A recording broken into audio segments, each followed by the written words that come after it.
वक्त की बड़ी खबर हम आपको बता दें कि भारत ने फिलहाल इस वनडे को जीत लिया। दिल्ली वनडे को बहुत ही मुश्किल लक्ष्य जरूर पाकिस्तान के सामने नहीं था, लेकिन फिलहाल भारत ने दिल्ली वनडे जीत लिया है। मशक्कत जरूर करनी पड़ी है, हालांकि हमने देखा कि आखिरी ओवरों में पाकिस्तान की हालत जरूर पतली रही है, लेकिन फिलहाल अब पाकिस्तान को हरा दिया है। सीरीज हालांकि पहले ही भारत ये हार चुका है, लेकिन जिस तरह का संघर्ष आज देखने को मिला है दिल्ली वनडे में, उसे कहीं ना कहीं 10 रन से फिलहाल जीता है भारत। मुश्किल लक्ष्य पाकिस्तान के सामने नहीं था और ज्यादा स्कोर बड़ा खड़ा नहीं किया था भारतीय टीम ने। 167 रन ही बनाए थे, 168 रन पाकिस्तान को बनाना था, लेकिन पूरी की पूरी टीम पवेलियन लौट गई है। 10 रन से भारत जीत गया है दिल्ली वनडे को। रोमांचक मुकाबले में जरूर यह मैच पहुंचा था और ऐसा लग रहा था कि पाकिस्तान एक समय आसानी से इसे जीत लेगा, लेकिन फिलहाल यह मुश्किल लक्ष्य लगा और अब भारत ने पाकिस्तान को दिल्ली वनडे में 10 रनों से बात दे दी है। इस वक्त की हम और बड़ी खबर लगातार दिल्ली वनडे से मिल रही, जहां पर भारत ने दिल्ली वनडे को जीत लिया है, 10 रन से पाकिस्तान को हरा दिया है। भारत की किफायती गेंदबाजी भी रही। आखिरी ओवरों की हम बात करें, संघर्ष करते दिखे, कई ओवर मेडन निकले हैं और जितेंद्र सिंह जी लगातार हमारे साथ बने हुए। जितेंद्र सिंह जी, किस तरह की आप प्रतिक्रिया आप देंगे, क्योंकि बहुत मुश्किल लक्ष्य नहीं था पाकिस्तान के सामने, किसको श्रेय देंगे? पूरी की पूरी पाकिस्तान की टीम पवेलियन लौट गई है। भारत की जो फील्डिंग है और बॉलिंग बहुत ही अच्छी रही है, बहुत कमिटेड एफर्ट रहा है और यहाँ पे कहना जरूरी होगा कि लक्ष्य कभी भी भारत ने इतना अच्छा नहीं किया था पाकिस्तान को, लेकिन जैसे भारतीय टीम ने अपनी बॉलिंग की और फील्डिंग की है, I think it's very different from the last game और भारत जरूर आज जीतना डिजर्व करता था। जी, तो रितेंद्र जी, किसे जीत का श्रेय देंगे फिलहाल हम इस वनडे की बात करें, क्योंकि गेंदबाजी बहुत किफायती रही है भारत की तरफ से भी।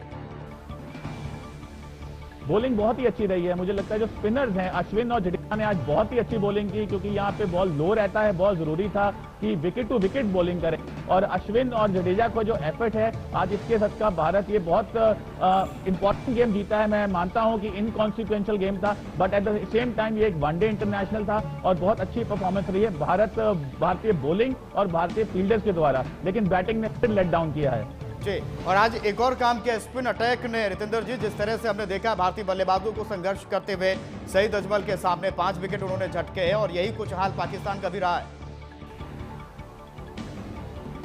बिल्कुल, सईद अजमल ने बहुत ही अच्छी बॉलिंग की है आज, लेकिन एट द सेम टाइम हमारे स्पिनर्स ने बिल्कुल बराबर का जवाब दिया, क्योंकि जैसा विकेट था यहाँ पे, जैसे मैंने कहा विकेट टू विकेट बॉल डालना चाहिए, तो बहुत अच्छी बॉलिंग की अश्विन ने और आज टीम सिलेक्शन भी है, तो कहीं ना कहीं जो भारतीय स्पिनर्स ने जरूर अपना लोहा बनाया है और मुझे लगता है कि जडेजा और अश्विन को जरूर जगह मिलेगी अब जो नई टीम बनेगी। रितेंद्र, जिस अप्रोच के साथ पाकिस्तान ने रन चेस किया उससे आप कितना सहमत है? क्योंकि 168 रनों का लक्ष्य था और अगर शुरुआत से बहुत पॉजिटिव बैटिंग की जाती तो शायद ये मैच 10 ओवर पहले खत्म किया जा सकता था, लेकिन थोड़ी कंडीशन टफ जरूर थी, लेकिन स्कोर टफ बना दिया पाकिस्तान के बल्लेबाजों ने।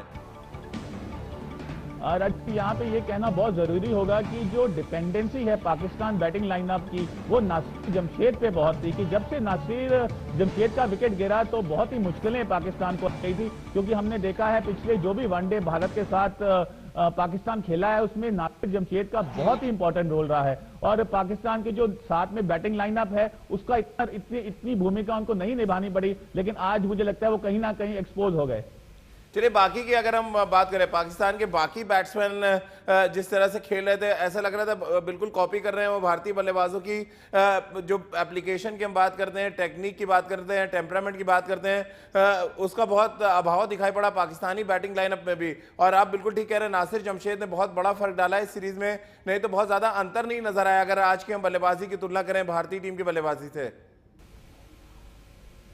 राजीव, बिल्कुल, अगर हमें यहाँ पे हम देखते हैं दोनों टीम की स्ट्रेंथ, तो पाकिस्तान की जो स्ट्रेंथ है उनकी बॉलिंग है और यहाँ पे ये कहना जरूरी है कि जो पाकिस्तान की बॉलिंग है वो one of the best in the world है और हमने आज देखा कि आईसीसी की जो रैंकिंग है उसमें जो टॉप 2 बॉलर हैं वो पाकिस्तान के हैं, तो इसमें तो कोई सवाल नहीं कि अच्छी है ही है, लेकिन बैटिंग में जरूर उन्होंने लैक किया है, but at the same time भारतीय जो बैटिंग है वो पाकिस्तान से इतनी वीक रही है कि आज हम ये सीरीज हार गए हैं। रितेंद्र, दो इंपॉर्टेंट फैक्टर आज के मैच में थे और शायद बहुत ज़रूरी भी है इस पर चर्चा करना।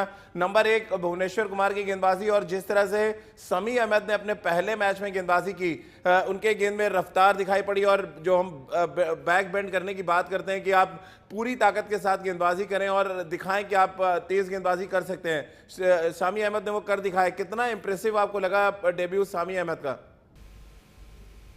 राजीव, हमारी भारतीय टीम इस टाइम ट्रांजिशन टाइम में है और बहुत से यंगस्टर्स आ रहे हैं, तो बहुत ही अच्छा लगा जैसे भुवनेश्वर कुमार और शमी अहमद ने परफॉर्म किया। शमी अहमद एक ऐसे बॉलर हैं जो अपनी पूरी बैक लगाते हैं और अच्छी पेस है उनकी, तो मुझे लगता है अगर ये दोनों भुवनेश्वर और शमी अहमद मेहनत करते रहेंगे तो जरूर मुझे लगता है भारतीय टीम वापस अपने जो जीतने वाले ट्रैक पे आ जाएगी, प्रोवाइडेड इनको बैटिंग फिर मैं यही कहूंगा अच्छी करनी पड़ेगी। ईशान का बहुत क्रिटिसिज्म हुआ है इस सीरीज से पहले और इस सीरीज में उन्होंने अच्छा कमबैक किया। किस तरह से आप देख रहे हैं, क्योंकि सिलेक्टर्स अब बैठेंगे, इंग्लैंड के खिलाफ टीम चुनी जानी है, इस जीत के कितने मायने निकलेंगे रितेंद्र? और जब टीम चुनने बैठेंगे सिलेक्टर्स, क्या आपको लग रहा है कुछ बड़े बदलाव हमें देखने को मिल सकते हैं? हालांकि भारतीय टीम जीत गई है। राजीव, भारतीय टीम जरूर जीत गई है ये मैच, लेकिन हमें कंसिडर करना होगा उनकी परफॉर्मेंस जो पिछले 2 साल से चल रही है। और अगर आप मुझसे पूछें तो जरूर कुछ बड़े चेंजेस होंगे और होने भी चाहिए, बिकॉज अगर आप अच्छा परफॉर्म नहीं करते तो आपको यंगस्टर के लिए जगह छोड़नी चाहिए। तो आज देखना होगा कि भारतीय सिलेक्टर्स की सोच क्या होगी, कि बट उनकी सोच को देखते हुए जितना मैं थोड़ा बहुत क्रिकेट खेला हूं तो मुझे लगता है कि स्वीपिंग चेंजेस अब भारतीय टीम को करने ही होंगे।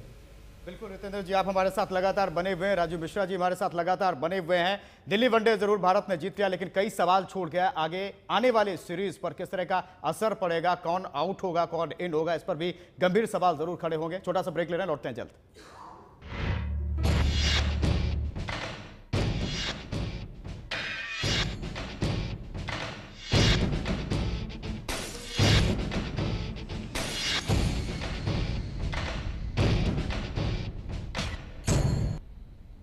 आज तक मैं एक भी ऐसे बच्चे से नहीं मिला who didn't want to fly.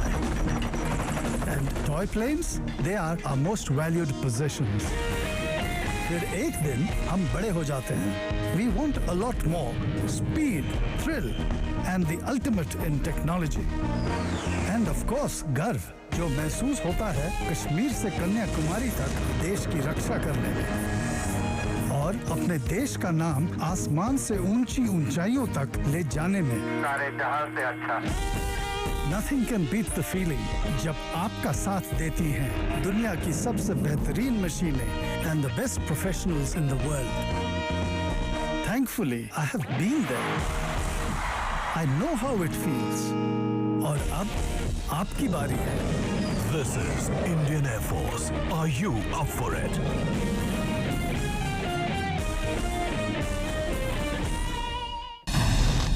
जब जब दामिनी के साथ हुआ अत्याचार, इंसाफ की मांग के साथ हम हमेशा रहे तैयार। 11 साल की बच्ची के साथ गैंगरेप करने के बाद उसे फेंक दिया जाता है। एक बच्ची को तो हम बचा नहीं सके, तो जो जीवित है कम से कम उसके लिए तो कुछ करें। हमको बोलते हैं तुमको भी उठा लेंगे, तुम्हारी एक सिस्टर है उसको भी उठा सकते हैं। पूरे मामले में पुलिस की बड़ी लापरवाही सामने आई है। कार्रवाई करेंगे, हम कलेक्टर साहब को भी लिख के देंगे। कितनी जल्द इस मामले में आरोपियों को जो है वो सजा दी जाती है।